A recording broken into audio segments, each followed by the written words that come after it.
Hello, everybody. Welcome to the Buckeye Weekly podcast.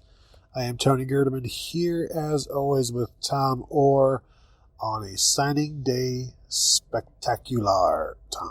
It is pretty spectacular. We had Ryan Day for like 40 minutes, and then we got Brian Hartline for 25 minutes. And first of all, that's a lot more than we normally get. And yes. Second of all, Hartline is always entertaining, and he had a lot to be happy about today. Well, he had a lot to be happy about, but I think the story that comes out from this is that he was like, I have no plans on going anywhere, like possibly ever. Yeah. I like it here. I like what I'm doing. I don't see myself ever, I'm not in the mood right now to go here or there. And I know that's been a question, like how much longer can they keep him? How much longer can they keep him at wide receiver without giving him a bump of some sort? Mm-hmm. But he seems awfully happy. And this is a guy who, would run his own carry out while he was with the Dolphins. I mean, he's not your typical position coach looking to move up to a head coach in a 3-year span. No, he I think before or in the middle of this year, if you looked at position coaches on the Ohio State or coordinators on the Ohio State coaching staff and said, like, who's most likely to be a great head coach at some point in the future, you would have probably said Jeff Hafley and Brian Hartline. I mean, just two guys, young, energetic, great recruiters, and like all the stuff you would need, very personable, like all the stuff you would need to be a great college head coach. And there are other guys on the staff who we probably put in that conversation as well. Hafley, you saw 1 year gone, Power 5 head coach. Hartline probably could do that at some point, but what he told us was like, why would I leave? His wife's from here. Mm-hmm. He loves it here. He loves Ohio State. He said a lot of his high school friends are here. I mean, college friends are here or around here. Like, his life is here. He doesn't feel, Hafley is an East Coast guy, bounced all over the country. Right. Hartline is an Ohio guy, played at Ohio State, has all sorts of family ties here. It's like, he's got a good life. He is not someone who, he made his millions and millions in the NFL, yeah. So. How much would a head coaching salary bump his quality of life as opposed to what he's doing right now? Maybe not as much as other guys. Right, because if at this point you have it all, right, what do you need more? And he apparently doesn't need more. Although, then you go out and sign a receiver class like him, like he did, and yes, apparently he wants more. Yeah, but just here. Well, yeah, I mean, this is. Much like Larry Johnson keeps bringing in these 5-star defensive ends, and it's like, well, of course he's going to want to coach that guy for a few years. Like Brian Hartline, like, what the heck? Why would Brian Hartline want to go be a MAC coach when he can, burn the world down with this recruiting class that he brought in this year and last year? And when Bill Rabinowitz asked him to just give us a rundown on each of the 4 receivers, and he went through and gave you all of this, it's just an interesting perspective on the skill sets of each of them. And Mookie Cooper and the slot receivers, like, did we want to go and get a short guy? No. That's like, because somebody else asked him, were you trying to get your Rondale Moore or your the Nebraska dude? He's like, was I looking for a short guy? No, but he's got that skill set that is able to do stuff in space and can do some of those speed sweeps and has played some running backs, and maybe they can incorporate some of those carries with the sweeps. And then G. Scott and Julian Fleming, both bigger guys, Jackson Smith-Njigba, who just does everything. One of the funny parts is he talked about Julian Fleming being in a run-heavy offense, so maybe he won't come to Ohio State expecting a whole bunch of targets, as opposed to the situation with Jackson Smith-Njigba, who comes from Rockwall, Texas, where he, 15 targets a game. Yeah, he was putting up like 200 yards in the first half of games, and Hartline said, the nice thing about Fleming is he comes from a wing T offense, so he's not going to expect a lot of touches. Yeah. Jackson Smith-Njigba, like, he's going to have to get used to the fact he's probably not going to have 200 yards receiving in the first half of games anymore. That may be a thing of the past, at least for the short term. Until, he actually starts playing, and then still nobody can cover him even in college football. Yeah, I mean, if you have not watched his highlight reel, just go to the front page of dealzone.net, search his first name, Jaxon, and click on basically any post. I have really tried not to blow up or gas up any of the recruits too much with, you're a Big Ten player, an Ohio State player, and you're playing against, small school Ohio kids. Like, of course, you're going to look superhuman. Jackson Smith and Jigba, I only did it twice this year with any kind of player. Like, holy crap, look at what this kid just did. Both of them were Jackson Smith and Jigba. He plays in the biggest division of Texas football. And I only did it in games where he was playing, like, top of the conference kind of teams. And he had, like, 200 and something yards receiving and 4 touchdowns or 5 touchdowns. And I think he had 6 touchdowns in a state quarterfinal or semifinals playoff game. Like, the most unbelievable stuff you've seen. And it's like, oh no, this is like the best high school football competition there is around the country. And it's funny, with him, he was the first commit of the receivers. He was certainly an under the radar guy. And then you just see him continue to produce, and he kind of went up the rankings. And I don't even know where he finished, because I stopped paying attention to him because like the rankings for him, the way I view him, meaningless, because he is beyond that, and all he does is produce. And when I asked on the board, which incoming recruit are you looking forward to seeing most next year? For me, it's him. And he's not the highest rated of the receivers. He's not the highest rated of the signees. He gets open and he scores, and there's going to be room for a guy like him. And I compare him to KJ Hill.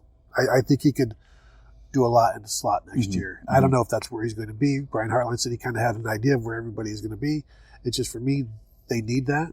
And he's a guy that is crafty and runs great routes. And that was what Brian Hartline said about him. And I think there's an opportunity for him in there with Jalen Gill at that slot. And who knows? That's just where I see it being easy. But you're also losing a Z with Austin Mack, and you can easily see him there. And we've got months to talk about that. But he's just a guy that can do it all, do it anywhere. And I think for me, he's the guy I'm looking forward to most, just because the numbers and the production are so outrageous. And it's not just like Arena Football League. He is that good in high school. So what does he look like as a true freshman next year? Is he Garrett Wilson? Is he Chris Olave? Yeah, I mean, and that's the caliber of player you're quite possibly looking at there, because he's done it at the highest level of high school football. So it's not like this is, there are guys who come to Ohio State and you can just very clearly tell, like, oh, this is going to be quite a jump. Yeah, I don't know that this is going to be that much of a jump for him next year.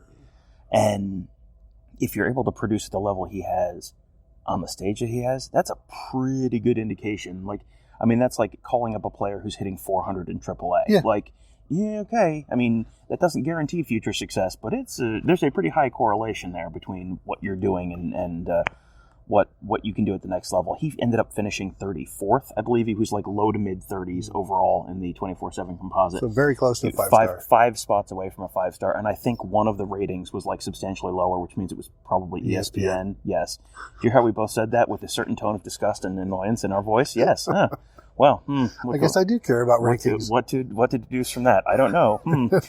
Yeah, he is. I would say right at the top of the list for me. I mean, the same way that you had that feeling last year with Garrett Wilson. Like, this is a guy who's doing it in big boy Texas high school football and doing stuff that's like jumps off of the film. I mean, you watch a lot of high school football highlights when you're covering recruiting. Yep. If you're doing stuff that like jumps off the film against high level competition, that's like, oh, that's pretty special. Yeah, and almost, I don't want to say the opposite. The way Brian Hartline talked about Julian Fleming is, he comes from a wing T offense. He's a good run blocker, but he's not a polished receiver in terms of running routes, or he's going to have to learn. And it's so interesting that he is the number 1 receiver in the nation, number 1 player in the class, according to ESPN. But when you hear like Brian Hartline talk about him, it's almost like, he may need a redshirt year, or just he's not going to be the guy who is Chris Olave or Garrett Wilson with 30 catches, 25 catches as a freshman, unless he's just he picks it up and it is able to run the routes like they want, because he's coming from a running offense and just hasn't been asked to do these things like Josh Meyers came from a similar offense, was not asked to pass block. And it took him a long time to get to a point where he could do that. And he even had to move from tackle to guard to center to be able to find his true self. And so I think the expectations might be a little high for Julian Fleming initially, but obviously the skill set is all there. Counterpoint.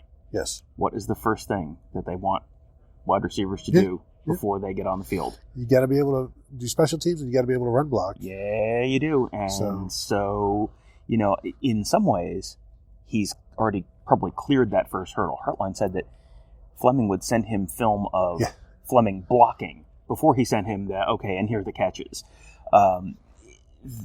That is a necessary precursor to getting on the field as a wide receiver or tight end at Ohio State. So if you are a really good run blocker, I mean, he's someone who the high school stats were not there in the same way they were for Jackson Smith and Jigba, just as purely as a function of the offense they're running. But he's someone who earned those rankings in all-star camps and that kind of stuff. And you always have to be kind of careful with that because it's like, okay, you're in shorts and a t-shirt and making a guy miss in that when you're just going one-on-one is not the same as a like a game setting where you've got you're trying to find holes in the zone and all that kind of stuff. There's definitely stuff he's going to have to learn, but the pieces are all there. If he can, if he's already got the run blocking piece down, that's a huge hurdle to clear to get on the field. And he's also one thing that's worth noting. He's one of those guys who's coming in early this spring, so he'll be here for spring ball. And it would not shock me if he was one of those guys who, after the spring game. I mean, Garrett Wilson only, I think, had 1 catch or 2 catches in the spring game, but it was like he was the guy who had everyone buzzing. It wouldn't shock me if that was Julian Fleming this year. Yeah, like everything clicks, and he feeds off all of this teaching and just blossoms. Mookie Cooper, not able to play last season, this season because of a transfer, will also enroll. I think all 4 of the receivers will be enrolling early, so that's a dude that's going to be hungry as heck to get on the field, and even just practicing would be welcome for him, and so it's a pretty decent group of receivers, in my opinion. I'm going to go out on a limb. I'm going to need some sort of statistical backing for that. Say the top 15 wide receivers in the entire class. How many are coming to Ohio State? 4 of them. Oh, is that good? Yes, I don't know. Is that a lot? It's like 28%. Seems like a lot. I don't know. Yeah, Mookie Cooper is kind of in that same boat. Chris Olave was in that spot in high school where he didn't get to play his senior year. That did not keep Chris Olave from doing anything as a freshman at Ohio State, and I don't believe Olave enrolled early. No, he did. So, that's one of the crazy aspects of it. So, you hear that, and it's like, oh, he just missed a year of development and all that, and it's like, oh, that might be a problem, but, that is not necessarily something that will prohibit you from getting on the field early. Yep, so that's receivers. There's a lot to talk about, Tom. Perhaps the story of the day, though, the other story of the day, signing 2 quarterbacks. Jack Miller out of Arizona, 4-star quarterback. C.J. Stroud, 4-star quarterback out of California. Stroud was not just a late arrival on too many radars, but he was a late shooter up the rankings. Top 100 player, number 2 pocket passer in the 24/7 composite as your second quarterback committed and signed in this class, which is, I was thinking about Michigan today, as I do many days. They lost their quarterback commit in this class to a health issue. They were then down to maybe trying to get somebody from a much smaller school if they could sway him. And they need a quarterback in this class. Now, they've got 3 on the roster in Dylan McCaffrey, Joe Milton, and the guy they signed, this Cade McNamara. None of them have stepped up. But the fact that they are wide open, and they were after C.J. Stroud at the end, and it would seem to be a place where he would have a much quicker opportunity or maybe a much better opportunity, and Michigan loses to Ohio State again. Well, the other 2 schools that were in on C.J. Stroud towards the end were Georgia and Michigan. Michigan is losing its starting quarterback. Georgia, Jake Fromm certainly seems like he likely will head to the NFL. So both of those, like the path to the immediate playing time is there in both of those places in a way that it is absolutely not at Ohio State. But, okay, look at what Jake Fromm has done during his college career. How much has Jake Fromm developed during his college career? Any? At all? In a straight line. I mean, it's like, Shea Patterson, number one right. Quarterback in the class when he signed with Ole Miss. He spent a couple of years now with Jim Harbaugh, the quarterback whisperer. Is he going to be the number one quarterback drafted this year? No, is that not how that's going to pan out for him? Probably not. I mean, we'll see what the combine does. I mean, you have to, there's a lot of, Michigan fans can't wait to tell you that, oh, well, Ohio State must be cheating. Ohio State is offering online classes. There's all sorts of reasons. Well, look at what the Ohio State quarterbacks have done. Correct. Where they've come in the rankings and where they're going to leave in the rankings since Ryan Day has gotten on campus at Ohio State. JT Barrett is, I think, still on an NFL practice squad.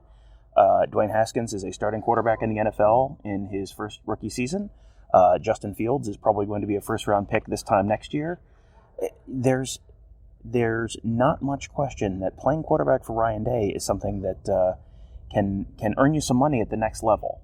So, that's huge. And to be able to bring in two quarterbacks this class, I mean, that's a big deal this year, but it's an even bigger deal for 2021 because Fields potentially and Hoke definitely are going to be gone after next year. So that means that the two guys they signed on Wednesday are the two guys who are going to be in that quarterback room after next season. Yep. And there is, for both of those guys, and Gunnar Hoke, obviously, next year, there's going to be plenty of opportunity to play. Mm-hmm. Especially if Justin Fields gets dinged as much next year as he has this year, where you might actually be the guy. Mm-hmm. And so there's going to be an opportunity for C.J. Stroud or Jack Miller to come in and win that backup job. Battle with Gunnar Hoke. Day said it today, like that. No, they're not going to compete with Justin Fields to be the starter, but they could very well they will be competing to be the backup. And with as many blowouts as maybe Ohio State might have next year, granted it's going to be a new team, but I still expect the Ohio State Ryan Day offense to be pretty good with Justin Fields at quarterback. That the backup, be it C.J. Stroud or Jack Miller, those guys are going to play quite a bit. At least one of them will. And maybe even more than they would have at Georgia. Yeah. Because how many blowouts are they going to be in next year? And the start, if Fromm comes back, but then you're a backup for 1 year, and then you are starting as a true sophomore. It's kind of what Justin Fields is doing, and then you go pro after a junior year, and then that's kind of like the plan. Yeah. And even something like that may allow a guy to stay around longer because, well, if like for Jack Miller, like if C.J. Stroud is gone after his junior year, then maybe after I've graduated in 3 years, do I stay or do I go? But Tom, do you think there's any way they both stay through their eligibility? No, I think there's almost no chance that they both stay through their eligibility. I mean, two out-of-state kids who, from playing far from home. You're going to have a winner and a loser there, almost certainly, and that's kind of just the way of the world right now. And you got to remember, Ohio State's also bringing in a very highly touted quarterback in 2021, Kyle McCord. Yep, 4-star kid from Philadelphia. He is another. I mean, there are people that will tell you he is underrated, as I think he's the number 4 pro-style quarterback in the country next year.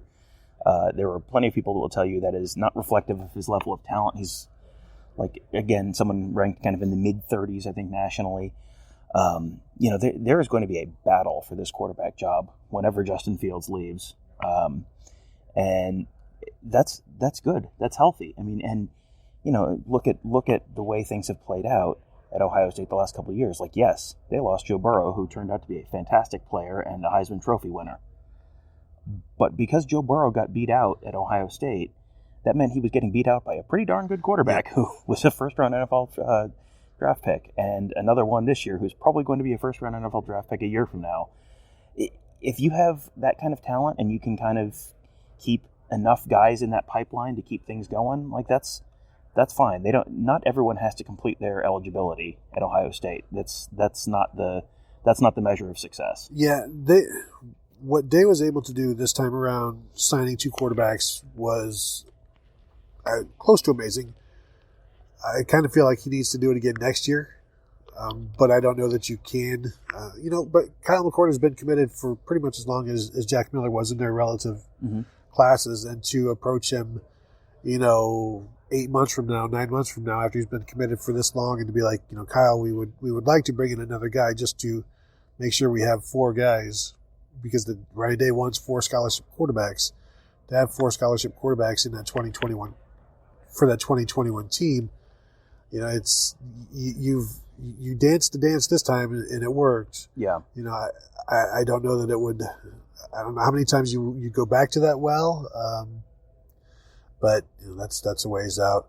The offensive line for me, it's Ryan Day said you got Paris Johnson, you got Luke Whippler, who will compete to play next year.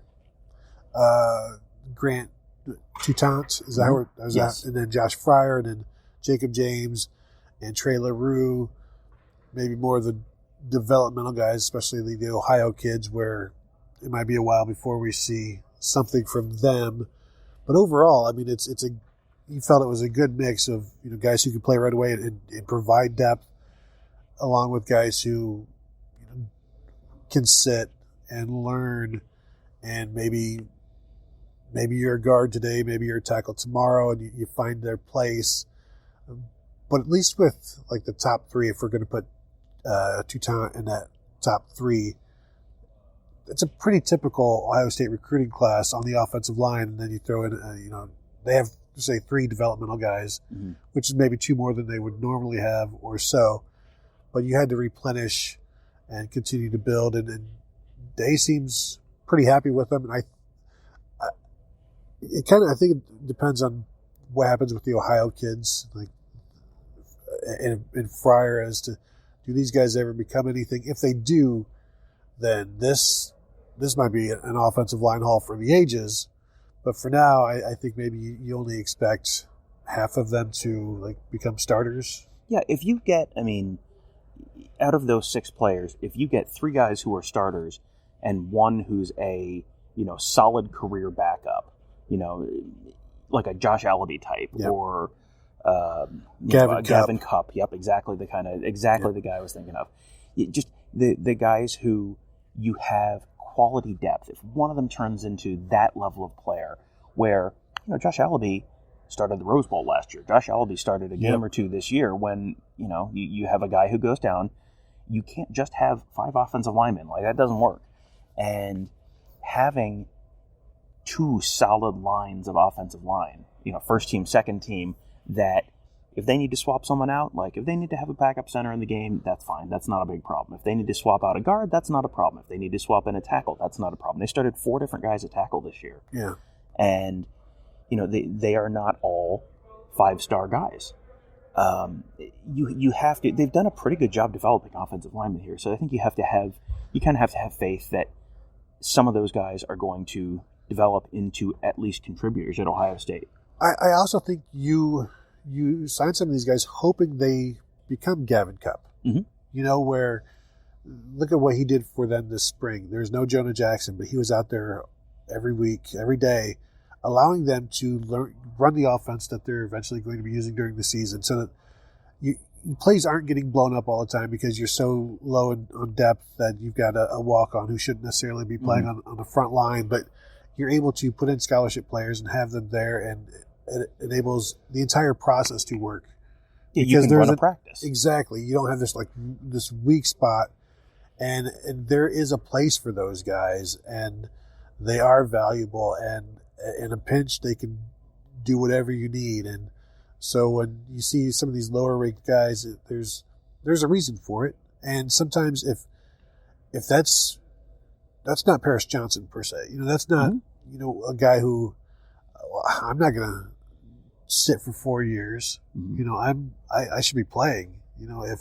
But you pull these guys, especially in Ohioans who are under low 3 stars, and guys who would want to be part of this. And like Gavin Cupp, who has graduated, we'll see what his future holds. But he seems to have enjoyed his time here immensely. You see him; he's been injured this year, but you always see him with a smile on his face. And there's a role for guys like him, guys maybe like Jacob James and Trey LaRue who might need some time.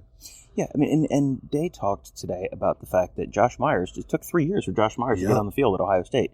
Josh Meyers was a 5-star recruit at one point in the process, and I think he finished as a top 100 kid, but like a 4-star, high 4-star prospect.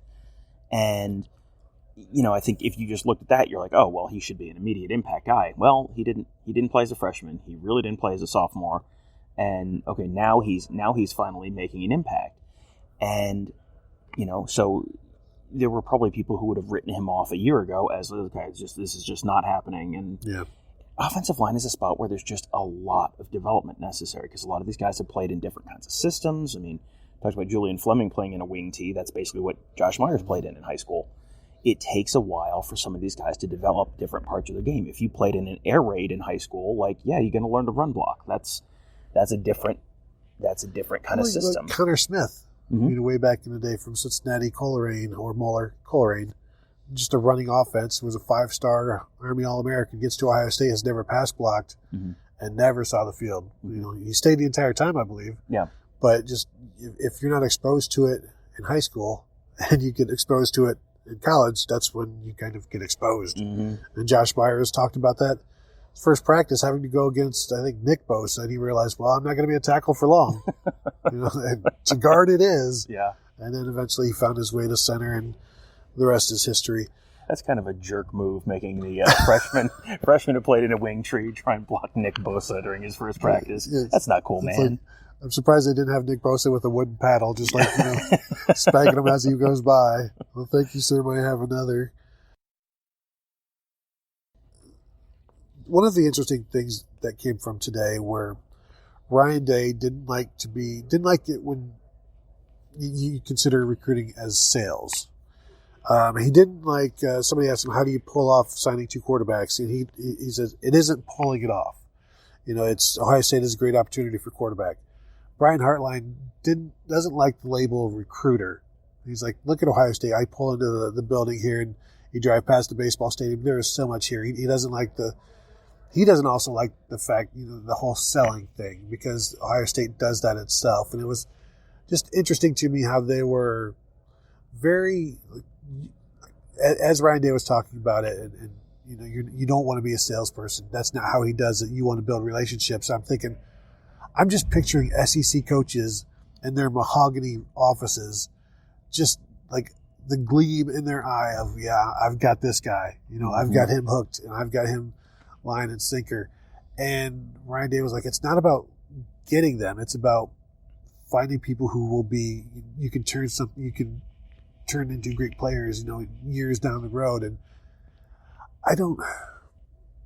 there's been a change under Urban Meyer where, the whole Real Life Wednesdays where they started targeting different kinds of players, I think, or it became more of a priority. But I don't know that it was ever sales here, because even the coaches would tell you, like, Ohio State recruits itself, Ohio State sells itself. And I don't know that how unique is Ohio State in that way, and that it's not sales. Well, Ohio State's a pretty unique place just in the fact that you have a state full of kids who grow up wanting to play here, and this is the only place in the state that plays remotely at this level. So there's no selling whatsoever involved there. It's also really historically anomalous in how consistently successful it's been. Not just like this decade, not just in the lives, the memories of the kids who are getting recruited now, but like in the memories of their parents. Like, there's not really been an extended down period for Ohio State since the mid to late 80s, basically. The parents of people, in their 40s right now were like in elementary school at that point. So this is a brand that has consistently been excellent on the field, consistently churned out NFL players. The education you get here is very high level. I mean, this is not the open enrollment Ohio State of the 1970s. No. Like, this is all, this is now a I don't know where they are in the U.S. News and World Report rankings right now, so forgive certainly me for behind that. Michigan. Yes, certainly. But like this is as complete a package as you can get, and you come in at Ohio State knowing like you come in, you're going to be set up for success. You're going to get to complete your degree. You're going to have a job probably waiting for you in Columbus as soon as you graduate.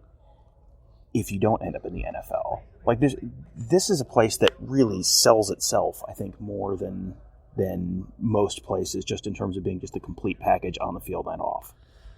The Mayan Williams, running back, Ryan Day, said they're going around the country looking for somebody, and then realizing, why are we doing that? We've got him back in Ohio, and they eventually came back around to him. Everybody they talked to that had played against him talked him up. He's big, strong, physical, productive. We just think he's a great fit, is what Day said. Clearly, this is not what they wanted. I shouldn't say what they wanted. It wasn't what they had planned 4 months ago, 6 months ago, 8 months ago. And he did mention that there were recruits who their family just didn't want them to go this far, didn't want them to go to Ohio. They wanted them to stay within like an 8-hour radius. How far is Tucson, Arizona from Austin, Texas? Probably about 8 hours. About 8 hours. Yeah, I'm just going to guess. Yeah. So there was that. And that's a guy that they, because of geography, couldn't land. I saw. Did you see today? Rakeem Jarrett was committed to LSU, the 5-star receiver, and signed with Maryland. Apparently, he had wanted to get back in with Ohio State, and Ohio State is like, no, we're full, thank you. He signed with Maryland? He signed with Maryland. He was like the number 2 recruit, wide receiver in the country. I think might still be. He was right at the top of the list. I didn't even see that. But he was a guy that I think a lot of people never really believed him, no matter what he said. And so then he signs with Maryland. So good job to Mike Loxley on landing that one. He could be the new Stephon Diggs. Exactly, and then end up like a 5th-round draft pick. Yeah. Yeah, sure. Or you could have gone to Ohio State and you could have been Urban Meyer's first Percy Harvin at Ohio State. Yeah. And probably been a 1st or 2nd round pick like Curtis Samuel. Yeah. Whatever. Yeah. Hey. Yeah. So, yeah, that was pretty interesting. Anything else from Day today? Court Williams, the linebacker from California, said he's going to be a future captain. He is. I tweeted about him a little bit this morning. Like, he's one of those players that I think he's just kind of gotten lost in the shuffle in this class. Like, he is a very talented, athletic player who has the chance to do a lot of different stuff for Ohio State. And that flexibility, I mean, that's something that they really look for, that it's not just like, okay, this is a guy who can be a will linebacker and that's it. That's it, right. Like, he could play just about anywhere with his combination of size and speed. And, there's a lot with him as a player to like.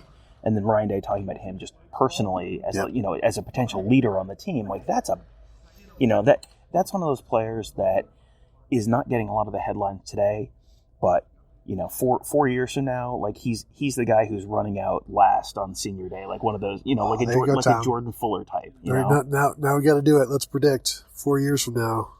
4 years from now, who's running out last of this class? Who is running out last? Well, there are a couple of guys who might be running out 3 years from now. That's the thing.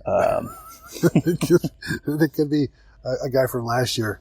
So we'll table that one. It is an interesting question though. But so Court Williams is a lot like Cody Simon. These guys who are 6'1", 215, they'll get bigger once they get here, and they can run. They tackle in space. I think somebody today compared it to doing what Pete Werner does. I don't know who knows if the bullet still exists or what to even make. I mean, that's going to be a off-season long discussion. But those guys, certainly Court Williams, that's what he came here for, was to be the bullet. Now you might want to be like restructuring that to be like, you could be the Sam. I don't know how much you could sell the bullet anymore. Right. Yeah, I mean, the guy who this time last year we were talking about as like the prototypical bullet just transferred because the bullet, he was not getting on the field because the bullet was not. There you go. It was not being fired enough. Yes. While we're on defensive backs, we should touch on the two guys that are kind of question marks right now. Clark Phillips, corner from La Habra, California? La Habra. Yeah, It's La Habra. it is. I was going to let you try to figure it out on your own, like a big boy. Top 50, I believe, like number 4 or 5 corner in the country, like prototypical slot corner, like seems like the guy who would almost be plug and play for Sean Wade next year if Wade goes pro. He is still up in the air right now. He is deciding between Ohio State and Utah. He will announce Thursday at 2:00. That's not great for Ohio State. That's a guy who they really seemed like he could be a real immediate impact guy for Ohio State. And, have him going somewhere else like Utah is one of those, okay, see you never kind of things. Like, okay, have fun storming the castle. Like, that's not a place that you were worried about it, but he's just not a guy who Ohio State wants to lose in this class. And, I don't see, like, the crystal balls switching, and which is usually it's a pretty good indication that he's going to flip, but that's something that I was looking at this morning with C.J. Stroud, because you kept hearing, Georgia's making a late run. Late run. And you kept looking at the crystal balls, and it was like, nope, nothing has changed. So yeah, he's still. And Day did say yesterday or Monday that he expected all 4 to sign this week, or all 5 to sign this week. Of course, missed out on Cameron Martinez, the other guy you're going to be talking about. Yeah. Who the Michigan athlete who will sign in February. All signs still point to the Buckeyes being that team. He just wants to make sure that they're not hiring Bill Davis to be the defensive backs coach. Yeah. Do we know who best man in Ryan Day's wedding was? I don't know. That was not Cameron Martinez's actual quote. Maybe his actual concern. Yeah. But that seems like something that they could very easily. Ryan Day has an opportunity to just go meet with Cam Martinez, with whoever the new defensive backs coach is in January, and so and that's a smart due diligence thing on Cam Martinez's part. Like, I'm not 100% sold on the fact that he's 100% sold on playing defense in college, because he's a quarterback in high school and 2-time state player of the year in Michigan.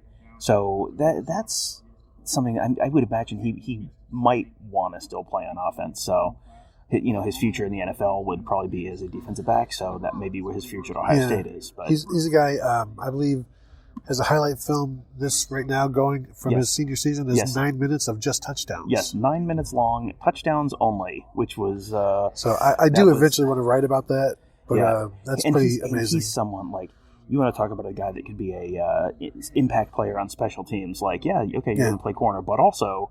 Want to return some punts? Seems like someone who could return some punts. Here's my concern, though, with him. And you look at the number of safeties Ohio State plays, which is 1, and Lathan Ransom, who Ryan Day said that he's going to be one of the best safeties to ever come through here.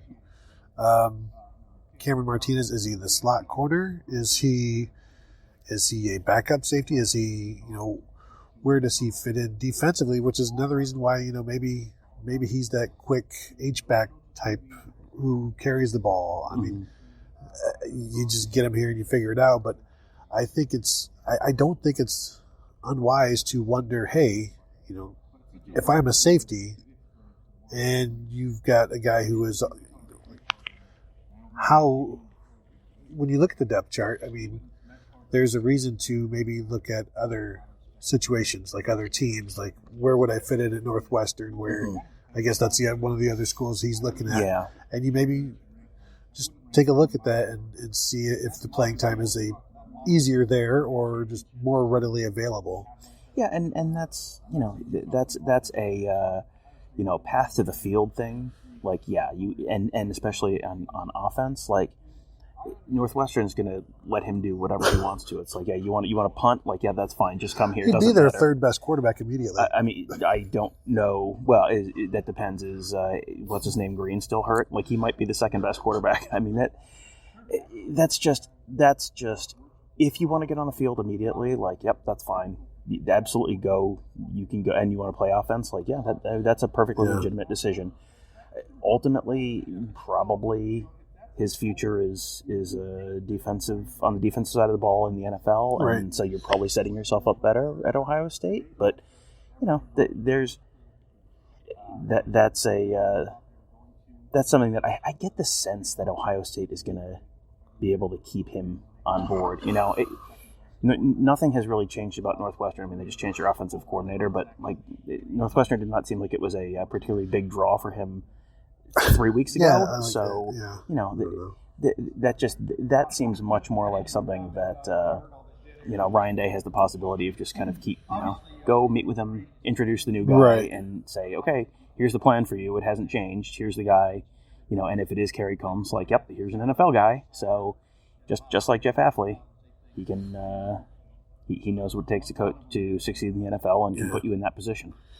It is an interesting group of defensive backs where you've got Legend Cavazos, who a dynamic athlete, like ridiculous numbers, 4'4", and like 4.16 in the shuttle, and like a 44-inch vertical. And he's really not super high in the rankings, even though everybody was in on him very early on at IMG, where he's getting offers from all of the top schools. Then you've got Ryan Watts, the 6'2" corner out of Texas, who's an interesting guy just because of his length and his height and how he factors in. And then the Lathan Ransom, as we mentioned, and then you've got these two guys that they're still waiting on. I mean, it's a good group it's a variety of guys, kind of like the receivers are a variety of different skill sets. That's kind of what you have to do. Well, that's exactly. I mean, you can't recruit 5 of the same guy because then they all fit in the same spot and they can't all play at the same time. So you need the kind of big hitting safety. Yeah. You need the slot corner. You need the outside corners. I mean, Ryan Watts, 6'1", and he's an outside corner. Legend Cavazos, another big kid who can jump. I mean, he's another outside corner. Do they have Watts listed at 6'1" on there? Because he's supposed to be like 6'2.5". Oh, I'm sorry. Watts is listed as 6'3". There you go. So, yeah, Ryan Watts at 6'3", Legend Cavazos at 6'1". Like those are you can work big with that. Corners. Yeah, that is the when Nico Collins or whoever the 2020 or 2021 version of Nico Collins is. There are none at Michigan. Yeah, suddenly there's not a big size advantage there. Yeah. You need your Jeff Okudas, but you also need your Jordan Fullers. You also need your Sean Wades. I mean, and the fact that they've got this kind of diverse group of defensive backs, like if they do bring all 5 of those in, that's huge because they didn't take a corner last year. They tried to take a corner. Jordan Battle was committed to Ohio State right up until the last minute, then flipped to Alabama. So defensive back, and you're potentially losing all 4 of your defensive backs off of this year's roster because Arnett's going pro, Fuller's going pro. They're both out of eligibility. But Jeff Okuda's probably going to be a first-round pick. Sean Wade may be a first-round pick. You may be starting from scratch in that defensive backfield, which means that, all of the guys that are providing quality depth this year, the Cam Browns and the Amir Reeps and Seven Banks, those are all your starters next year, and your Josh Proctors. So now you got to have the next line of guys up after that because, it seems like Josh Proctor just got here. After next year, Josh Proctor can go to the NFL. Well, and it's these guys who are going to be the Cameron Brown and Seven Banks next year. Yeah, exactly. So that's huge. Let's go to the defensive line. That's the last place we have to hit today, unless you want to spend a lot of time on kicker. Jake Siebert. Yes. Yeah, he is going to gray shirt. Just if you are not aware of that, and gray shirting means he's going to come and pay his own way for the fall semester 2020, and then we'll go on scholarship after Blake Haubeil graduates. So that's just a keeping Ohio State to 85 scholarships kind of thing. So if once Blake Haubeil goes, then you have a guy who's already been on campus for a year and all of that. That's helpful. But back to defensive line, since you probably didn't mean to divert like that. Well, no, it's good. Then we've mentioned everybody pretty much. But so you sign Jacoby Cowan, who is kind of a tweener defensive end. Could be like Tyler Fridays. They're all kind of tweeners. It's kind of an interesting class. It's not, you don't have right. It's like you don't have the 235, 240 pounds like pure edge rusher. But you also don't have like the 310-pound nose tackle guy. Like they're all kind of so it's 3-tech / defensive end kind of fits. Jacoby Cowan and then Ty Hamilton and Darian Henry, who could all. I guess it depends on what they grow into, and maybe even maybe Mitchell Melton becomes a rush end, the linebacker out of Maryland, who's 6'3", 235. I think they might list him at. And, he could go either way, but it is interesting with that defensive line. You don't know what you don't know yet. Right. And there's a lot of this that's, we look at these guys, like I was putting these profiles together of all these guys, and I'm like, all right, what does this guy seem like he fits in as an X receiver or a Z receiver? Yeah. And then Brian Hartline gets up and goes, yeah, I don't know. I mean, like, Mookie Cooper's an H, everything else. Everyone else is kind of, we'll figure it out when I get here. There is, and with the way Larry Johnson shuffles guys around the defensive line, like Jashawn Cornell started both at defensive end and three-tech this year. Like, you saw Fremont Jones last year. He was a three-tech defensive tackle. He was also in the rushman package, which is generally just defensive ends. Well, and in talking about Fremont Jones, because when he signed with Ohio State, his knee was injured, and I asked Larry Johnson, he was a defensive end in high school, All-American defensive end. I'm like, where will he be, defensive end or defensive tackle? He's like, we'll see. We'll see once he starts playing, once he starts eating, and once he starts lifting, where exactly he'll be. Will he grow into a defensive tackle, which is exactly what he did. And I wouldn't be surprised to see any of these guys do that same thing. Maybe Ty Hamilton may not quite have the frame for it, but I'm not going to doubt any of the Hamiltons because of Devon Hamilton was a guy that nobody really expected much from, and now that guy is Devon Hamilton was 900th ranked pro player in the nation. Or I'm all in like on the Hamiltons, whatever. Yeah, I mean, and he's someone who Larry Johnson obviously knows Ty Hamilton probably better than anyone else in this recruiting class because his older brother's been playing here for 5 years, so. Of course, he's going to have a real good sense who Ty Hamilton is. Hamilton's going to have a real good sense what he's getting into. I mean, we talked earlier about, like, hey, some of the guys from smaller schools might get to Ohio State and be a little wide-eyed, like, whoa, these guys are real good. Like, Ty Hamilton's been coming to Ohio State football practice for years. This is not going to catch him off guard at all. So, and Larry Johnson, knowing him well, Larry Johnson looked at him last summer, had Ty Hamilton in camps, saw what he needed to see, and said, jumped on him. If Larry Johnson jumped on Ty Hamilton last summer, that tells you that this was not like, yeah, maybe. Right now. Because I'm sure if Larry Johnson had given Ty Hamilton an offer 2 days ago, wherever Ty Hamilton was committed to, he would have had a pretty good chance of flipping him to Ohio State. And Ryan Day even said that Larry Johnson said there's something he sees in him. Yes. That was pretty much his quote. So that's why. And this won't be the first time he'll be coaching Ty Hamilton because he's probably been coaching him for the last 5 years. Yeah. In some way, form, or shape or another. But Tom, we should probably wrap up because we've covered the entire thing. Since we're out of Ohio State recruits and possible recruits, it seems like a good time to wrap up. Should we? Let's give a quick look ahead at what's coming in the next week. Sure. We are Gerd is headed out to Phoenix on the 22nd. Early Sunday morning. Yes, I am headed out to Phoenix on Christmas, the night of Christmas. So, he may have something. We'll sort of figure something out for the first few days he's out there, and then once we get to after Christmas, the things start to get real. The morning of the 26th, that would be when I would sort of expect to have a flood of OSU football content in your ear holes, because we have a media day availability on the 26th, and we'll probably have a whole lot to talk about after that. And then 26th, 27th, and then games on the 28th, and then so that will probably be 3 days full of content. Probably a podcast a day, and maybe some special Patreon bonus content as well. Yeah, we'll do all of that. So I want to thank you all for listening. If you do want to support us at Patreon, you can go to patreon.com/Buckeye Weekly, where there are various levels of support, and you get the shows, all of the podcasts ad free, and then bonus podcasts. We wanted to do one today. We just didn't have time because Ohio State went way over. They did, and we'll have. Someone had asked us, what is it like to actually cover a bowl game? Like, what is that experience like, and like what are your days like when you're doing that? So we will we'll do a bonus podcast on that, and we just did a bonus podcast last week on kind of previewing all of the Big Ten bowl games. We'll do one on probably do one on the playoff games at some point. So we'll have. Plenty of Patreon bonus content, and this is a pretty good time to jump on board because it seems like there might be a rather significant football game or two coming up pretty soon. Right, you're spending money on other people. Spend money on yourself. Exactly. Treat yourself. Treat yourself. All right, you guys have a good one.